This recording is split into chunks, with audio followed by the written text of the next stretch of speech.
Hello students, today we will learn about electric energy and electric power. Generally, electric energy is used in different forms in our daily life. Like we will convert this electric energy into different forms of energy. Electric energy into heat energy in electric ovens, heaters, electric energy to light energy, bulbs, lights, electric energy to sound energy, loudspeaker, electric energy to magnetic energy, electromagnets, electric energy to mechanical energy, fans, electric motors.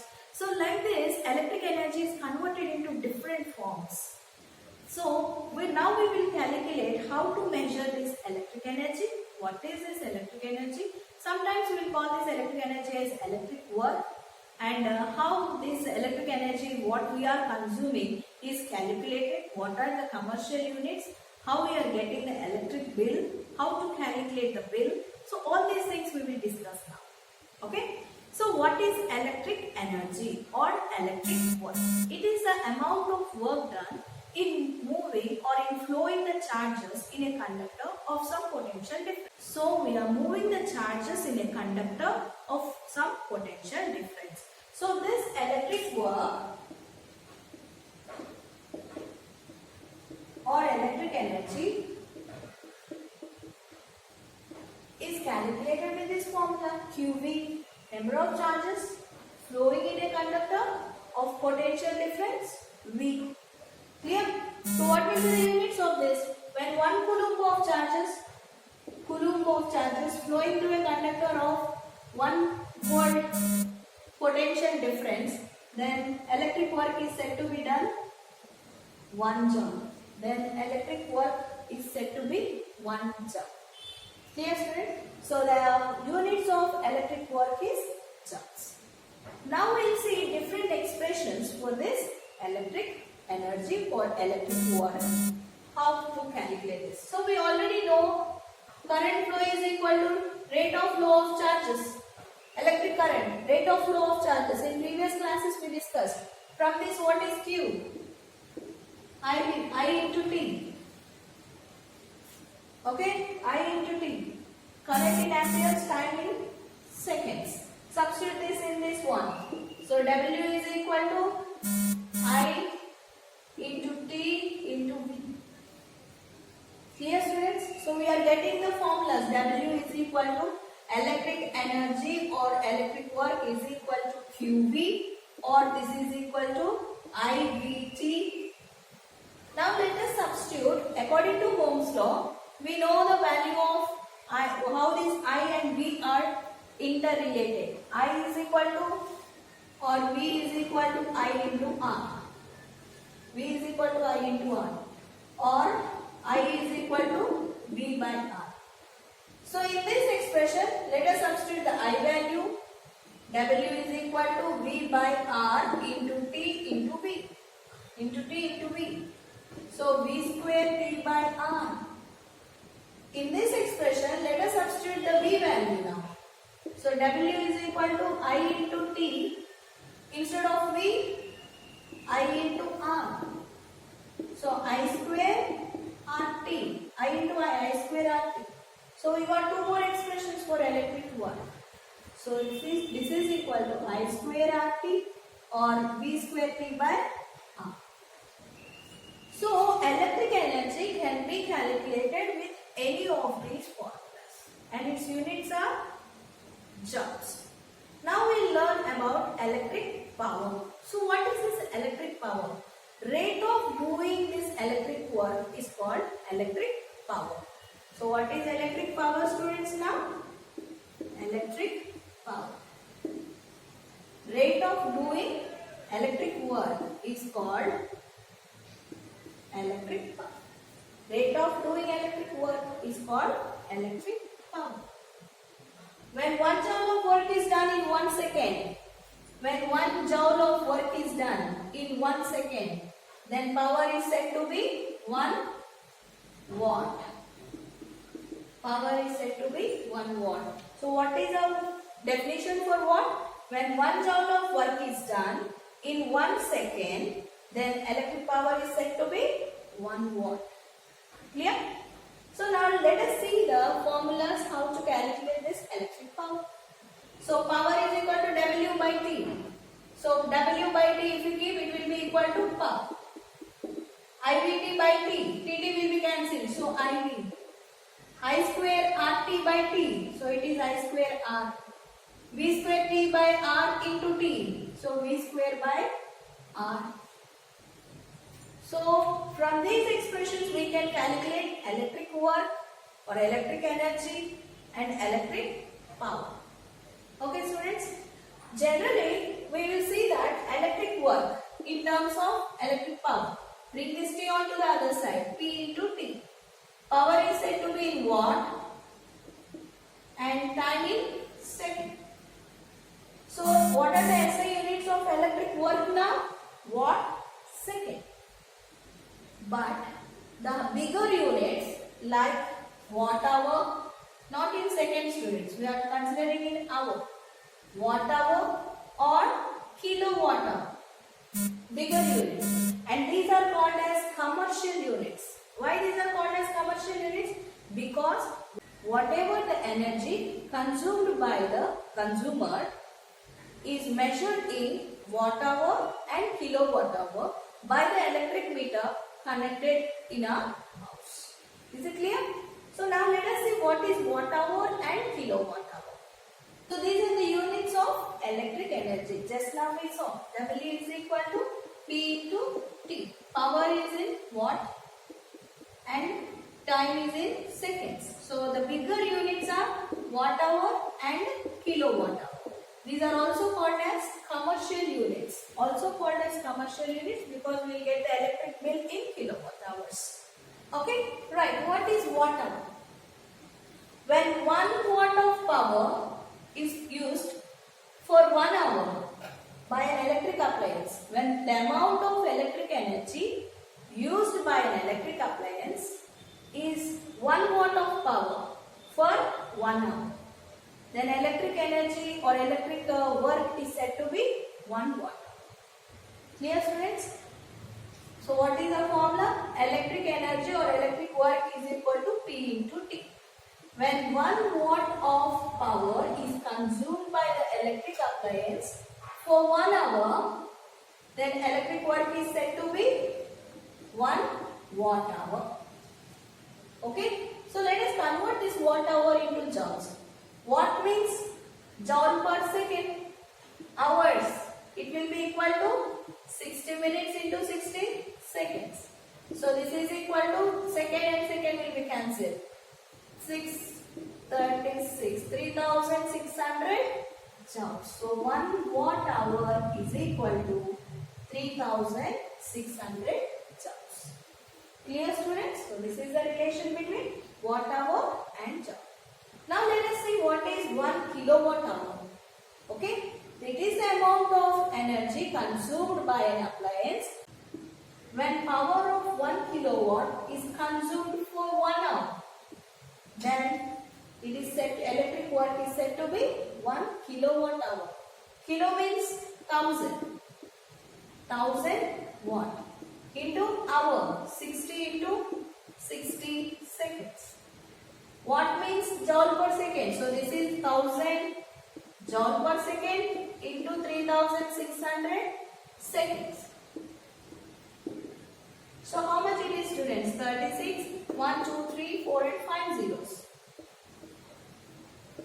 Joules. So 1 kilowatt hour is equal to these many joules. Or you can write this in the simple form. 3.6 into 10 power. 5 zeros are there. Instead of 61 I kept the decimal. 10 power 6 joules. 10 power 6 means mega. So 1 kilowatt hour is equal to 3.6. Instead of 10 power 6 I am writing megajoules. Clear?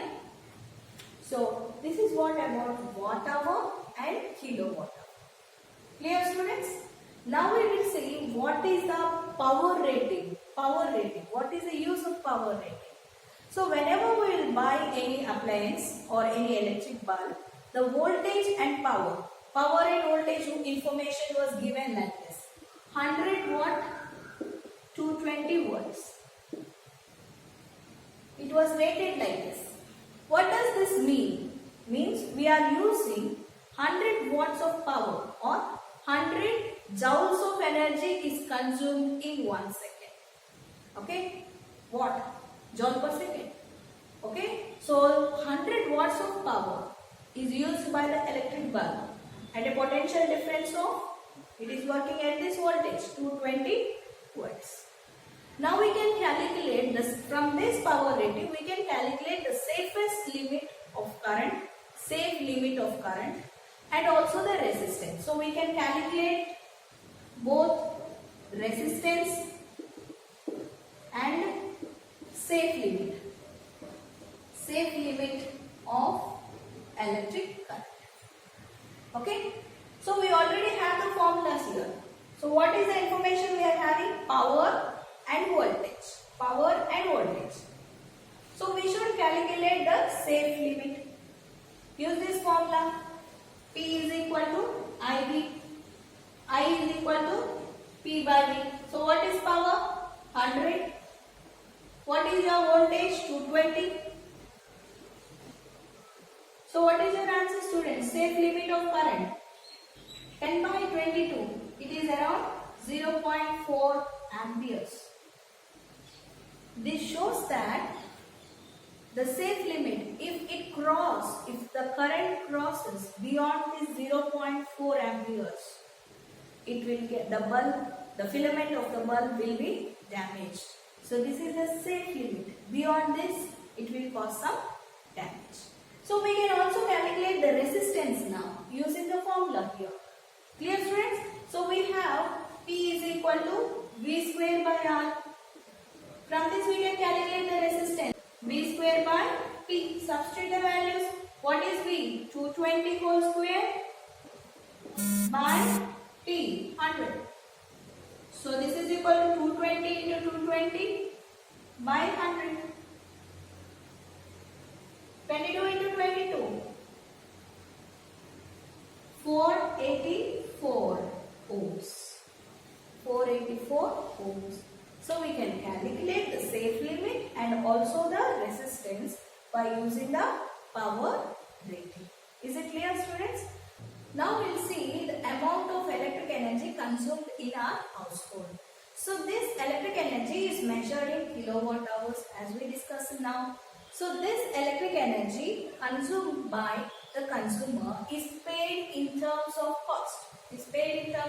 Or electric bill. So now we'll see how we'll calculate this electric energy, and then from that we'll calculate the cost of your electric bill consumed. Electric energy consumed. So we already know that electric work is equal to electric power into time t. Suppose we will consider an oven which is consuming a power of 3 kilowatt. Power of 3 kilowatt, an oven of 3 kilowatt power is used for 2 hours per day. So what is the electric energy, students, or electric work? So your electric energy is equal to P into T. Power in kilowatt and time in hours. So what is your power now? 3 kilowatt and your time in hours 2 hours. So it is 3 2s are 6 kilowatt hour. So you got the electric energy. So we will calculate the electric energy in kilowatt hour. Sometimes we will give the information of potential difference and current. Then we can substitute it in this formula. P is equal to IV. We know that, right? So IV. So in volts, in amperes, and time in hours by 1000. Because we are calculating in kilowatt hour. So whatever it is, depending on the given information, we will calculate the electric energy. So this is the electric energy per day. If we want the bill for 1 month, means for 30 days. So electric energy consumed for 30 days. So what you will do, students? 6 into 30. 6 kilowatt hour into per day it is 6 kilowatt hour. So for the month it will be 30. So you will get 180 kilowatt hours per month. what we consumed. Now let us see the cost. How we will calculate the cost. Suppose the cost per kilowatt hour. For 1 kilowatt hour, if the cost is 4.50 rupees. For 1 kilowatt hour, it is 4.50 rupees. Now how many kilowatt hours we consumed? So for 180 kilowatt hours, how many rupees? Do the cross multiplication. So cost is equal to 180 kilowatt hour into 4.50 rupees by 1 kilowatt hour. Rupees 4.50 rupees per 1 kilowatt hour. So kilowatt hour is cancelled. So what you got? 180 into 4.50 rupees. Clear, students? So this is 810 rupees. So what your cost of using this electric oven per month? Each day 2 hours. Per month cost is 810 rupees. Like this you can calculate for any appliance. All together we will sum total energy used. All together we will sum up per day and we will multiply for 30 days and we will check the cost. Clear, students? So like this we can calculate the electric bill. The amount of energy consumed by the consumer is paid in terms of rupees. Your electricity bill. Clear? So this amount of electric energy consumed is measured in the meter fixed in our houses. Clear, students? So this is what about how to calculate the electric bill or electric energy consumed by the consumer, and he is paying it in terms of cost. Now we'll see the heating effect. How much of heat energy is released when passing the current through it. So there are 3 factors on which this heating effect of the current depends. So the amount of heat energy released in the wires when current is flowing through it. So the amount of heat energy produced is equal to, or it is directly proportional to the square of current flowing through it. The amount of heat energy produced depends on the current flow. It is directly proportional to the square of the current flowing through it. And the second factor is the amount of heat produced is directly proportional to the resistance of the wire. And third factor is heat produced. The amount of heat produced in the wire is directly proportional to the time, for how much time the current is flowing through the conductor, through the wire. So it depends on the time flowing of the current. So altogether H is equal to I square RT. It's a joules. Instead of joules, if you want to write it in calories, 0.24 I square RT calories. So the amount of heat produced in the conductor depends on 3 factors. Directly proportional to the square of the current, directly proportional to the resistance of the wire, directly proportional to the time the current flowing through the conductor. Here, students, so these are the 3 factors on which the amount of heat produced in the wire depends. This relation is known as Joule's law of heating. So this relation is known as Joule's law of heating. So with this we completed the topic electric energy and